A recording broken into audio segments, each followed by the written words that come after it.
Baik teman-teman ya, akhir-akhir ini banyak pertanyaan terkait dengan advokat.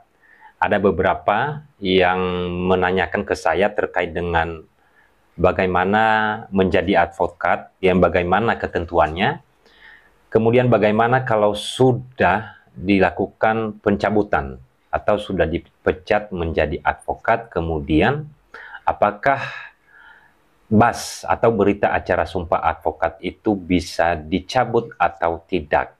Nah, ini satu persatu saya menjawab pada video kali ini. Dan sebelum saya jawab, dibantu untuk di-subscribe channel ini untuk mendukung ya. Dasar hukum menjadi advokat itu diatur di mana? Atau dasar hukum diangkat sumpah advokat. Sebenarnya untuk menjadi advokat itu sudah umum yang menjadi syaratnya ya. Ini seluruh calon-calon advokat atau sarjana hukum atau yang masih kuliah di Fakultas Hukum pasti sudah mengetahui terkait dengan syarat-syaratnya. Nah, tapi pada video ini saya akan menjawab bahwa di dalam Undang-Undang Nomor 18 Tahun 2003 tentang advokat, syarat menjadi advokat itu diatur di pasal 3. Yang pertama adalah wajib warga negara Republik Indonesia. Kemudian bertempat tinggal di Indonesia, tidak berstatus sebagai pegawai negeri atau pejabat negara. Berusia sekurang-kurangnya 25 tahun, ya, minimal 25 tahunnya. Kemudian berijazah sarjana hukum, ya, berpendidikan tinggi hukum, ya, atau berlatar belakang pendidikan tinggi hukum. Kemudian sudah lulus ujian, ya, yang diadakan oleh organisasi advokat yang sudah terdaftar di Kemenkumham, ya. Kemudian magang sekurang-kurangnya 2 tahun secara terus-menerus pada kantor advokat, ya. Ini salah satu syaratnya. Tidak pernah dipidana karena melakukan tindak pidana kejahatan yang diancam dengan pidana penjara 5 tahun. Nah, itu syaratnya. Berperilaku baik, jujur, bertanggung jawab, adil, dan mempunyai integritas yang tinggi. Nah, biasanya yang terakhir ini dimintain SKCK, ya. Kemudian sebelum menjajakan menjadi advokat itu, setiap organisasi advokat itu mengadakan yang namanya PKPA, Pendidikan Khusus Profesi Advokat. Ini wajib diikuti. Kemudian harus sudah lulus ujian. Itu tadi yang saya sebutkan pada pasal 3 Undang-Undang Advokat. Setelah kemudian sudah memenuhi syarat-syarat ini, diajukan oleh organisasi advokat di pengadilan tinggi. Nah, ya, ada 2 kegiatan di sana. Kegiatan di sana pertama adalah dilakukan pengangkatan oleh organisasi advokat. Kemudian setelah dilakukan pengangkatan, baru dilakukan penyumpahan oleh pengadilan tinggi. Jadi yang mempunyai kewenangan untuk melakukan sumpah terhadap advokat itu melalui organisasi adalah pengadilan tinggi. Nah, saya kasih contoh kepada teman-teman semua. Saya dulu pernah melalui atau mengikuti syarat-syarat sebelum menjadi advokat. Ini saya kasih contoh setelah memenuhi syarat yang sebagaimana di dalam pasal 3 tadi, maka di saat telah diterima oleh pengadilan tinggi permohonan penyumpahan advokat tersebut, kemudian disampaikan ke organisasi advokat untuk dilakukan pengangkatan dan penyumpahan. Pengangkatan advokat itu seperti ini, contohnya bahwa di sini ini adalah ada salinan atau keputusan dari organisasi advokat seperti ini adalah Pradi. Kemudian salinan keputusan ini nanti wajib dipegang oleh advokat. Nah, ini menjadi dasar, ya, dasar bahwa sudah dilakukan pengangkatan advokat. Ini adalah terkait dengan salinan keputusan DPN, Perhimpunan Advokat, dan nomor keputusannya ada di sini, ya. Kemudian diberitahukan bahwa keputusan ini tentang pengangkatan advokat di wilayah Pengadilan Tinggi Bandung. Nah, ini dulu saya kan di wilayah Pengadilan Tinggi Bandung. Nah, setelah dilakukan pengangkatan ini, maka oleh Pengadilan Tinggi melakukan penyumpahan, ya. melakukan penyumpahan terhadap advokat yang sudah dilakukan pengangkatan tadi, ya. Sehingga setelah dilakukan penyumpahan, setiap advokat yang sudah ikut dan sudah disumpah itu mendapatkan namanya berita acara sumpah. Nah, berita acara sumpah ini adalah syarat untuk bisa beracara di pengadilan, ya. Di dalam surat berita atau di dalam berita acara sumpah advokat ini ada nomor pengangkatan advokatnya.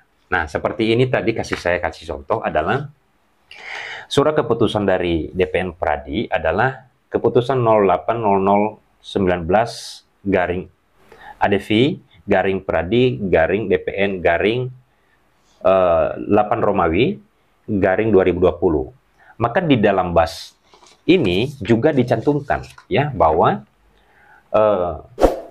Januari Baruhu agama Katolik kemudian berdasarkan surat keputusan Dewan Pimpinan Nasional Perhimpunan Advokat Indonesia nomor keputusan. Nah, nomor keputusan ini tadi adalah 080019 garing ADV garing Pradi garing DPN garing 8 Romawi garing 2020. Jadi setelah dilakukan pengangkatan baru bisa dilakukan penyumpahan. Nah, itu adalah proses atau dasar untuk dikatakan bahwa advokat itu sudah disumpah dan sudah diangkat advokat. Nah, kemudian biasanya kalau sudah dilakukan penyumpahan dan pengangkatan, itu kan tidak langsung dikeluarkan namanya kartu tanda pengenal advokat atau KTPA. Tapi sebelum itu diberikan yang namanya ini, tanda pengenal sementara advokat. Jadi untuk bisa setelah diangkat ini, kemudian sudah bisa beracara dengan menggunakan surat sementara, ya, tanda pengenal sementara untuk beracara di pengadilan. Nah, tetapi kalau sudah keluar KTPA-nya atau kartu tanda pengenal advokatnya, maka ini sudah tidak berlaku lagi. Nah, pertanyaan berikutnya, ketika advokat itu sudah dipecat, nah, sudah dipecat oleh organisasi, dan apa dasar hukum dipecatnya advokat? Di dalam Undang-Undang Nomor 18 Tahun 2003 tentang advokat, di dalam pasal 10, bahwa advokat berhenti atau dapat diberhentikan dari profesinya secara tetap karena alasan pertama, permohonan sendiri, kedua, dijatuhi pidana yang telah mempunyai kekuatan hukum tetap karena melakukan tindak pidana yang diancam dengan pidana dengan hukuman 4 tahun atau lebih, atau nomor 3, berdasarkan keputusan organisasi. Nah, berdasarkan keputusan organisasi ini adalah ketika sudah melakukan pelanggaran kode etik. Nah, sudah melakukan pelanggaran kode etik, contohnya diberikan sanksi, dan atas keputusan tersebut, maka advokatnya akan dipecat. Nah, pertanyaan berikutnya adalah ketika kemudian advokat ini sudah dipecat, apakah KTA dan berita acara sumpah bisa dicabut atau tidak?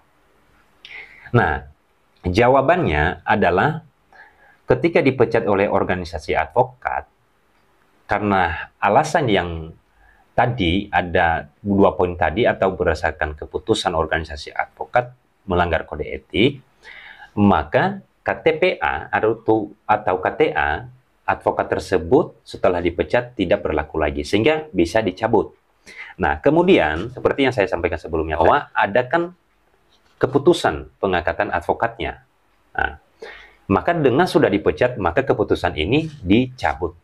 Sudah tidak berlaku lagi, artinya pengangkatan advokatnya terhadap advokat itu sudah bukan advokat lagi.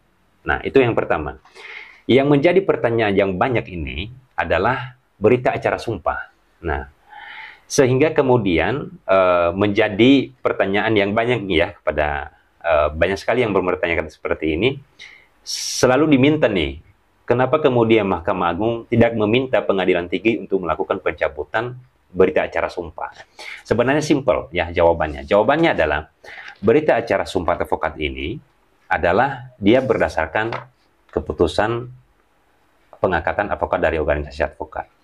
Ketika ini sudah dicabut, ya keputusan organisasi advokat karena advokat tersebut melanggar kode etik, maka secara otomatis berita acaranya telah dicabut atau tidak berlaku lagi. Kenapa? Karena di dalam ini berita acara sumpahnya itu dia berdasarkan pengangkatan ini tadi. Nah, itu. Jadi, kalau pertanyaannya apakah ketika ada oknum advokat yang sudah dipecat, kemudian dia pindah ke organisasi yang lain, apakah dia bisa beracara? Apakah dia bisa bersidang di pengadilan? Maka jawabannya sudah tidak bisa lagi. Karena kenapa? Berita acara sumpahnya secara otomatis sudah dicabut dengan sudah dipecat dari organisasi advokat yang mengajukan penyumpahan advokatnya awal. Gitu. Nah, jadi ketika dia pindah ke organisasi advokat yang lain, berarti pertama itu tadi harus mengikuti pasal 3 Undang-Undang Advokat.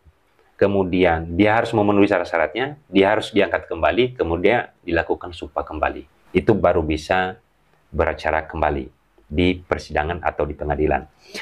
Nah, pertanyaan berikutnya, yang kemudian ada organisasi advokat ketika contohnya sudah dipecat dari organisasi advokat A, kemudian dia pindah ke organisasi advokat B. Nah, apakah kemudian bisa dilakukan penyumpahan terhadap advokat yang sudah melanggar kode etik? Seharusnya pengadilan tinggi ya bisa menolak advokat tersebut atau nama calon advokat tersebut untuk dilakukan sumpah atau pengangkatan di pengadilan tinggi. Itu jawabannya. Itu hal-hal yang harus diperhatikan karena saat ini lagi rame terkait dengan ya, adanya oknum advokat yang naik meja di persidangan, kemudian adanya advokat yang sudah dipecat, kemudian pindah ke organisasi yang lain dan bisa kembali beracara di persidangan. Jadi syarat-syaratnya, ketentuannya tadi sebagaimana yang saya sampaikan pada video ini. Terima kasih, semoga jumpa kembali pada video berikut.